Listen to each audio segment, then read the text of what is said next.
இந்த வீடியோவில் பழமொழி 400 பார்க்க போகிறோம். நம்ம லைனாக 15 கீழ்கணக்கு நூல்கள் பார்த்துட்ருக்கோம். இன்றைக்கி பார்க்குறது வந்து பழமொழி 400. இது வந்து 7th டேர்ம் 2ல் இருக்குது. விருந்தோம்பல்.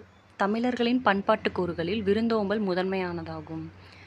தமிழர்களின் பண்பாட்டு கூறுகளில் விருந்தோம்பல் முதன்மையானதாகும். தமக்கு இல்லாவிட்டாலும் இருப்பதை விருந்தினருக்கு தந்து மகிழ்ந்த நிகழ்வுகளை தமிழ் இலக்கியங்கள் பேசுகின்றன. கடையேழு வள்ளல்களுள் ஒருவர் பாரி. அப்பாரியின் புதல்வியர் பாணர்களுக்கு புதுமையான உணவு அளித்த செய்தியை கூறும் பாடலை அறிவோம். இப்போ வந்து இப்படி கேட்கலாம், பாரியோடைய மகள் புதல்வியர் வந்துட்டு பாணருக்கு புதுமை செய்த அப்படின்றத மென்ஷன் பண்ண நூல் எது அப்படின்னு கேட்டாங்கன்னா அது எதுனா இது பழமொழி 400ல் வந்து மென்ஷன் பண்ணியிருக்காங்க. இந்த மாதிரி பாரியோட மகள்கள் 2 பேர் வந்து பாணர்களுக்கு உணவிட்டாங்க அப்படிங்கிறத வந்து பழமொழி 400ல் மென்ஷன் பண்ணியிருக்காங்க. அடுத்தது, மாறியொன்று இன்றி வருந்திருந்த காலத்தும் பாரி மடமகள் பான்மகற்கு நீருலையுள் பொன் திறந்து கொண்டு புகவா நல்கினாள். ஒன்றாகும் முற்றிலோயில், ஒன்றுரா முற்றிலோயில். இது லாஸ்ட் லைனில் தான் எப்பவுமே பழமொழி வரும். இதே மாதிரி ஆற்றுனா வேண்டுவது இல்லை அப்படின்னு சொல்லி கல்வியை பற்றி பழமொழி 400 இருக்கும். இது ஓல்டு புக்கில் இருக்கும். அதை அடுத்தது பார்க்கலாம். மாறியொன்று, இதில் என்ன கேட்பாங்கன்னா பாட்டு கேட்பாங்க, சொல்லும் பொருளும் கேட்பாங்க. சொல்லும் பொருளும் இந்த புகவா அப்படிங்கிறது ப்ரீவியஸ் இயரில் கேட்ட கொஷின். புகவானா உணவு அப்படின்னு அர்த்தம். நல்கினாலும் கேட்டது தான்.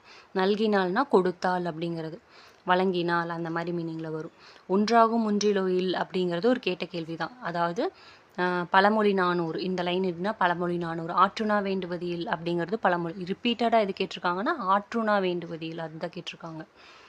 மாறியொன்று இன்றி வரந்திருந்த காலத்தும் பாரி மடமகள் பான்மகற்கு, மாறி இல்லாமல் வருந்தியிருந்த காலத்தில் வறண்டிருந்த காலத்திலும் பாரி மடமகள் என்ன பண்ணியிருப்பாங்கன்னா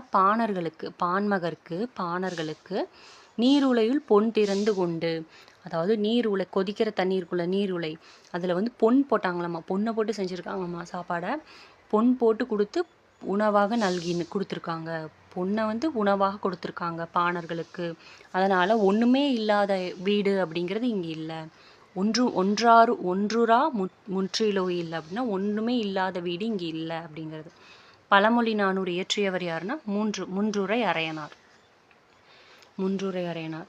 சொல்லும் பொருளும் மாறினா மலை, வரந்திருந்த அப்படின்னா வறண்டிருந்த, புகவானா உணவாக, மடமகள் அப்படின்னா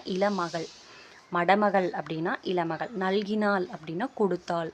முன்றில் அப்படிங்கிறது வீட்டின் முன்பகுதி, அதாவது திண்ணையை குறிக்குது. நார்மலாக திண்ணையை தான் குறிக்குது. ஆனால் இந்த பாட்டில் வந்து இங்கு வீட்டை குறிக்கிறது அப்படின்னு சொல்கிறாங்க. வீட்டின் முன்னிடம் திண்ணையை குறிக்குது, இங்கு வீட்டை குறிக்கிறது முன்றில் அப்படின்னா. பாடலின் பொருள், மழையின்றி வறட்சி நிலவிய காலத்தில் பாரிமகளிரான அங்கவை சங்கவை ஆகியோரிடம் பாணர்கள் இறந்து நின்றனர். பாரிமகளிர் உலை நீரில் பொன்னிட்டு அவர்களுக்கு தந்தனர். அதனால் பொருள் ஏதும் இல்லாத வீடு ஏதும் இல்லை என்பதை அறியலாம். இல்லாத வீடு எதுவும் இல்லை என்பதை அறியலாம். இப்பாடலில் இடம்பெற்றுள்ள பழமொழி என்னன்னா, ஒன்றுரா முன்றிலோயில் என்பதாகும். ஒன்றுமில்லாத வீடு எதுவும் இல்லை என்பது இதன் பொருள். பழமொழி 400 இது கூட கேட்கலாம்ல. இந்த பாடலில் இடம்பெற்றிருக்க அந்த பாட்டை ஃபுல்லாக கொடுத்து இதில் எது பழமொழி அப்படின்னு கேட்டாங்கன்னா ஒன்றுரா முன்றிலோயில் அப்படின்னு தான் பழமொழி. பழமொழி 400 நூலின் ஆசிரியர் யாருன்னா முன்றுரை அரையனார். 15 கீழ்கணக்கு நூல்களில் மேக்சிமம் கேட்ட கேள்விகள் எப்படி இருந்ததுன்னா, ஆசிரியர் பேர் நூல் அந்த மாதிரி தான் இருந்தது. அப்புறம் அறநூல்கள் எது அப்படிங்கிற மாதிரி கேட்டிருந்தாங்க.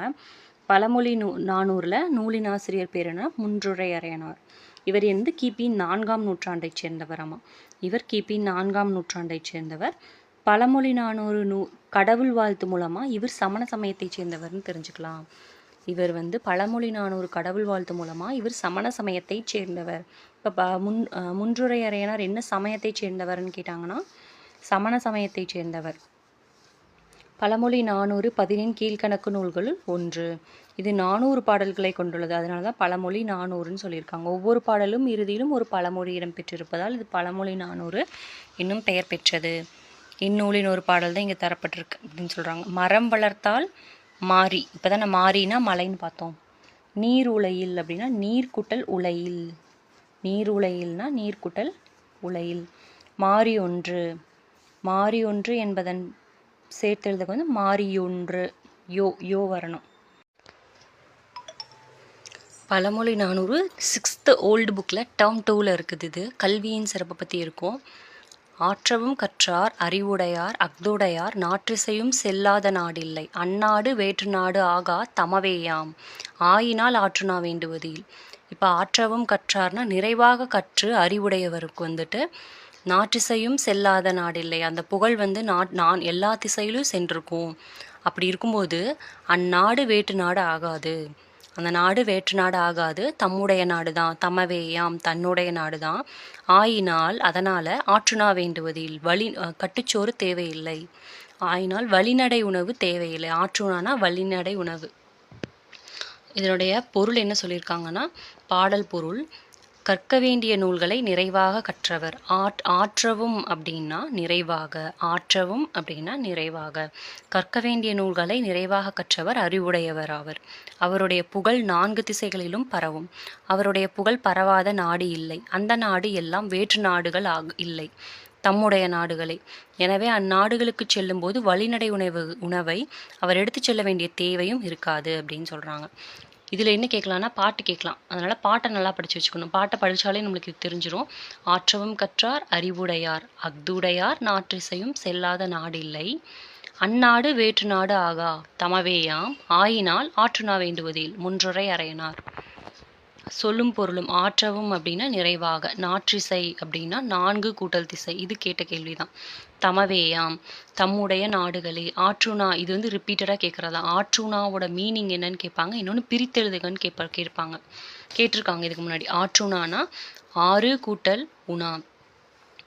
அடுத்தது 6 அப்படின்னா வழி, 6 அப்படின்னா வழி, உணானா உணவு. அப்போ 6ங்கிறதுக்கு 2 பொருள் இருக்குது. ஒரு சொல் இரு பொருள்ன்ற டாபிக் நம்மளுக்கு இந்த நியூ சிலபஸில் இருக்குது. அதில் கேட்கலாம் 6 அப்படின்னா என்ன. ஒன்று வந்து எண்ணு பெயர், இன்னொன்று வந்துட்டு வழி, இல்லாட்டி அந்த 6 இருக்கும்ல நதி, அதை கூட சொல்லலாம். 6னா வழி, வழி உணா, வழிநடை உணவு, கட்டுச்சோறு என இக்காலத்தில் கூறுவரே. எந்நாட்டிற்கு சென்றாலும் அந்நாட்டில் கற்றோரை வரவேற்று உணவு அளிப்பர் என்பது பாடல் உணர்த்தும் பொருள். இது வந்து ரிப்பீட்டடாக எது கேட்டிருக்காங்கன்னா, கட்டுச்சோறு வேண்டா அப்படின்னு சொல்லி போட்டுட்டு இது என்ன நூல் இது என்ன நூல்னு சொல்லி கேட்டுகிட்டே இருக்காங்க. அப்படின்னா இது என்ன நூல்னா பழமொழி 400. ஆசிரியர் குறிப்பு: இந்நூலின் ஆசிரியர் முன்றுரை அறையனார். முன்றுரை என்பது ஊர் பெயர். இதெல்லாம் கேட்பாங்க. முன்றுரை அப்படிங்கிறது ஊர் பெயர். இது புது புக்கில் இல்லை. முன்றுரை அப்படிங்கிறது ஊர் பெயர் அப்படின்னா, அரையன் அப்படிங்கிறது என்னன்னா அவருடைய அரசரை குறிக்குமாமா, அரசனை குறிக்கும். இவர் முன்றுரை என்ற ஊரை ஆண்ட அரசராக இருக்கலாம்னு சொல்கிறாங்க. இல்லை அப்படின்னா அரையன் அப்படிங்கிறது புலவருடைய குடிப்பெயராக இருக்கலாம் அப்படின்னு சொல்கிறாங்க. இதெல்லாமே கேட்பாங்க, இந்த மாதிரி தான் கேட்பாங்க. புது புக்கில் இதெல்லாம் இல்லை. அரையன் அப்படின்னா புலவருடைய குடிப்பெயர், முன்றுரை அப்படின்னா ஊர் பெயர். இதே மாதிரி தான் நான்மணிக்கடிகைக்கும் சொல்லியிருந்தாங்க. என்ன சொல்லியிருந்தாங்கன்னா, விளம்பி நாகனார் ஆசிரியர் பெயர், விளம்பி அப்படிங்கிறது ஊர் பெயர், நாகனார் அப்படிங்கிறதா இயற்பெயர். நூல் குறிப்பு: 14 கீழ்கணக்கு நூல்களுள் ஒன்று பழமொழி 400. 400 பாடல்களை கொண்ட நூல் இது. இந்நூலின் ஒவ்வொரு பாடலிலும் ஒரு பழமொழி இடம்பெற்றுள்ளது. இப்பாடலில் வரும் பழமொழி ஆற்றுணா வேண்டுவதில் என்பதாகும். இதற்கு கற்றவனுக்கு கட்டுச்சோறு வேண்டா, இதுதான் கேட்டுட்டே இருப்பாங்க. கற்றவனுக்கு கட்டுச்சோறு வேண்டா பழமொழி 400. என்ன இது போக என்ன கேட்டிருக்காங்கன்னா, பழமொழி 400ல் அருமோ நரி நக்கிற்று என்று கடல் அப்படின்னா அது பழமொழி தான். அருமோ நரி நக்கிற்று என்று கடல் அப்படிங்கிறது பழமொழி தான். கற்றாரே காமுறுவர் என்பது அப்படிங்கிறதுக்கு என்ன மீனிங்னா, பாம்பின் கால் பாம்பறியும். கற்றாரே காமுறுவர், பாம்பின் கால் பாம்பறியும். கற்றாரை பற்றி கற்றாருக்கு தெரியும் அப்படிங்கிற மாதிரி மீனிங். இன்னொன்று என்னென்னா, புலமிக்கவரை புலமை தெரிதல் புலமிக்கவருக்கே புலனாம். இது என்னதுன்னா பழமொழி தான். இது பழமொழி தான். புலமிக்கவரை புலமை தெரிதல் புலமிக்கவருக்கே புலனாம். இதை வந்து குரூப் 2 மெயின்ஸில் வந்து கேட்டிருக்காங்க. என்னென்னு கேட்டிருக்காங்கன்னா, புலமிக்கவரை புலமை தெரிதல் புலமிக்கவருக்கே புலனாம், இதனோட அர்த்தம் என்ன அப்படின்னு கேட்டிருக்காங்க. இதனுடைய அர்த்தம் என்னென்னா, இதுக்கு முன்னாடி பார்த்தோம்ல அதோட அர்த்தம் தான். பாம்பறியும் பாம்பின் கால் அப்படிங்கிறது தான் இதனுடைய அர்த்தமும். அவ்வளோதான் இந்த வீடியோ. தேங்க்யூ.